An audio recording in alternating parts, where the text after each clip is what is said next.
first noticed it? You tell me, Tom. I'm just testing everyone now. I'm just trying to catch people out, mate. No, it's been going on for a while, and it started last year. We thought we nipped it in the bud, but it's still consistently coming out at different times. You try and keep the circle of information pretty tight, and because like I said, I always think I don't understand why people would do it, especially if they're so-called in our camp, because I don't know how it's helpful to us. It certainly doesn't seem to be helpful to us. I mean, sometimes for us information is best kept within our sort of closed doors, because like I said, we have oppositions who are trying to analyse us and try and see if they can get some extra information on us. There are various ways you can find these things out, and you kind of hope that people come to their senses after a while, but like I said, it just continues to happen, so we'll get to the bottom of it. It feels like this an age-old story of football, players who maybe aren't playing, they tell their agents, and we hear about it. Yeah. It sounds like this is something more specific. No, it's not. Definitely not agents, mate. The stuff that's coming out is pretty specific, and pretty. The language used is not used by agents. Trust me. Right. In terms of like terminology, or yeah. Okay. And go on, mate. I'm not going to tell you, but anyway. Yeah. I mean, were you suspecting players then? No. I'm not suspecting anybody. What I'm saying, it's definitely not the players. No, it's not the players. So, because for me, the information that's getting out is information that. Look, I think I've always said here, especially with medical information, I'm really, really careful, because it's still, even though we're in the world of football, and I know everyone thinks that these things should be, carte blanche in terms of information flow, I'm still very respectful of people's medical records and how much information we actually give on certain things. And sometimes players don't want that information disclosed. Simple as that. And the fact that it's getting out is unacceptable. From, like I said, a club perspective, because it doesn't help us. Not from the individual's perspective, it doesn't help him. And as a club, I just think, you know what, we've got enough challenges out there without adding more to ours. Just to clarify, it's injury information rather than tactical? It's a bit of everything, mate. Okay. And just one other question on a separate topic. Just, you asked about Sonny before. It feels like you often, I've asked questions about his leadership. He's going through a goal drought at the moment. He's scored a penalty a little while ago, but in open play, no goals in his last 15 games. How is he, that must be frustrating for him, how is he dealing with the sort of personal frustration with having to also be the leader of the group? I think he's been able to separate both. Like, you're right, he is frustrated, because I think, like all attacking players, scoring goals and is a big part of their game, and certainly a big part of Sonny's game. I think his return over the last 10 years has been remarkable for a player in his position. But I think he's been pretty good at sort of separating both. I think, especially the last two games in particular, he's really tried to sort of make sure he serves the team, does the team things first. I think he's been an instigator in pretty much all our goals, in terms of playing things that, if he was sort of desperate for goals, he probably would have taken other options. So I think as long as he does that, I think we'll get him into a position where, he was a bit unlucky with the strike he had last night, where he'll get the goals. But more important for me, I think, is that he continues to kind of do those team things, because I think with a lot of our football, the goals will come to the attacking players if they do the right things over and over again, rather than them having to individually sort of go out there and find them. Paul, you said you deal with it on the league, obviously. How will you deal with it? Internally, and hopefully you don't find out. But like you deal with anything, I think if people aren't doing the right thing, you deal with it. Is this something that could be in someone's time to talk about? It's not about that. It's not about. It's about trying to make us as a football club run as professionally as we possibly can in terms of information flow and the way we conduct ourselves. And I don't think any organisation, whether it be football or any other organisation, if you have people giving out what I think is sensitive information, particularly on the medical front or tactical front, then I just don't think it's right. So you need to address it. you had to deal with anything like this before? Yeah, it's always in football. Like you always get, and I've had various ways, but certainly not as consistent as this. You know, usually when you address it the first time and you kind of address it with key people, people sort of understand. Okay, well, you know, we better sort of play heads in a little bit. But with this one, it seems to be consistent, so we'll deal with it. Dave.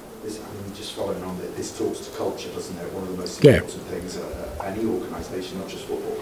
100%, yeah, and that's when that's the bit we're constantly, not just me, but the other people in the club, we're trying to change and trying to get the club to a place where, you know, there's a real sort of strong mentality and identity of who we are, and protect that, and sort of make sure that, you know, we have the right professional mindset in every aspect of, because, you know, to have success in football is very, very difficult. We know it's often fine margins. We saw that last night between success and not having success, and what you want to do is the things you can control. You know, try and do them to the best of your ability. I just wanted to just a bit of housekeeping as well, just in terms of Son's contract. Is there anything at all that's moved since we last asked you about this? I don't think so. I think we triggered the extension. No, apart from that, no. I just wondered if we get to the summer and he's still just got the 1 year, the extension year to come, how you and the club would feel about that? I think all those things we'll address kind of at the appropriate time. I don't think now's the time to kind of look at that. You know, certainly at the end of the year there'll be a point of review where we look at sort of where we are as a squad and sort of do some forward planning.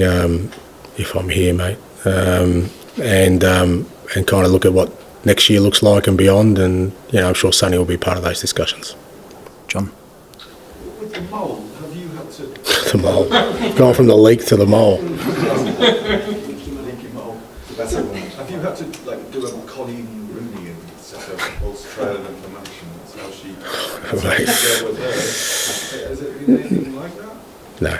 It's a simple process. You just limit where the information goes, and it's pretty easy to figure out. Football managers are busy now. You're having to turn detective as well.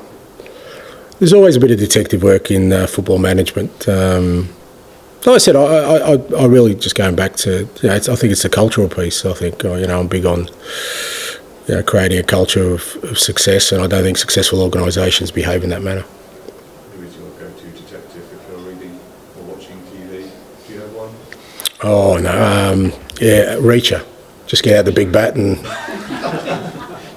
pummel people. Okay. Hi, Ange. Yeah. On a slightly different note, you spoke very well last week about wanting more voices kind of inside and outside the club defending Spurs.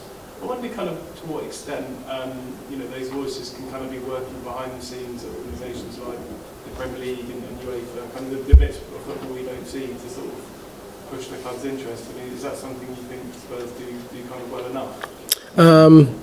It's hard to say sort of the behind the scenes stuff, because again, I'm not exposed to that at this club. You know, you know, I said before, sort of my exposure to a lot of aspects of the club is fairly limited, but yeah, the public piece is stuff that I'm aware of, and you know, I think it can be sort of helpful, particularly through tough times. And again, I'm not talking about cheerleading, but, you know, having people who understand, you know, sort of the process the club is going through and the challenges it faces and sort of how they're trying to navigate that, rather than sort of, yeah, like I said, at the moment it's all kind of, there's a lot of sort of groupthink happening where, you know, we're obviously not going well in the league, and, you know, that's just means that sort of everything's seen through that prism and that light, without no one sort of taking a step back and seeing actually that we've actually made some decent inroads in certain areas. And as I keep saying, and you know, certainly my belief is that, you know, we'll still get to where we want to, even with the difficulties we've had this year. But I think when I'm the only one saying it, it just sounds self-serving. It just sounds like I'm just trying to sort of protect my own space, which I'm not. Like I said, it's the furthest thing from my mind, but I understand that people would see it that way. Have you had a chance to speak to Scott or, you know, or even Daniel about that issue? Look, particularly with Scott and Johan, you know, I have daily communication with them, and you know, I think they're of a similar mindset, you know, in terms of, you know, how we sort of communicate. I think, I'm sure even you guys got tired of me talking so much this year. I think, you know, you're nodding, you definitely, yeah. Don't shake your head now. Your initial response was a nod.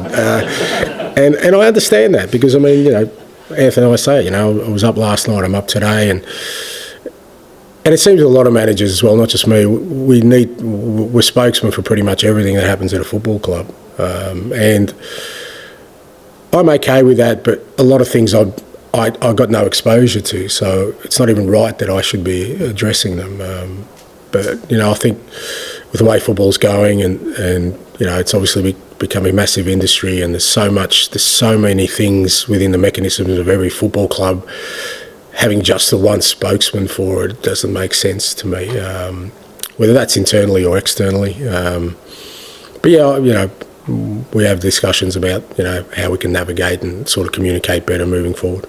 Is it fair to say that what you're saying is sort of having someone above you at boardroom level who could talk about issues that you will not cross would be a helpful thing? I think in some areas it would be, only because it kind of paints, I think, a more fuller picture of what we're doing as a football club. Because at the moment, like I said, it's just seen through the prism of our results, which is fair enough. Everyone will say, well, that's all that matters. But there are times I think it goes beyond the results, and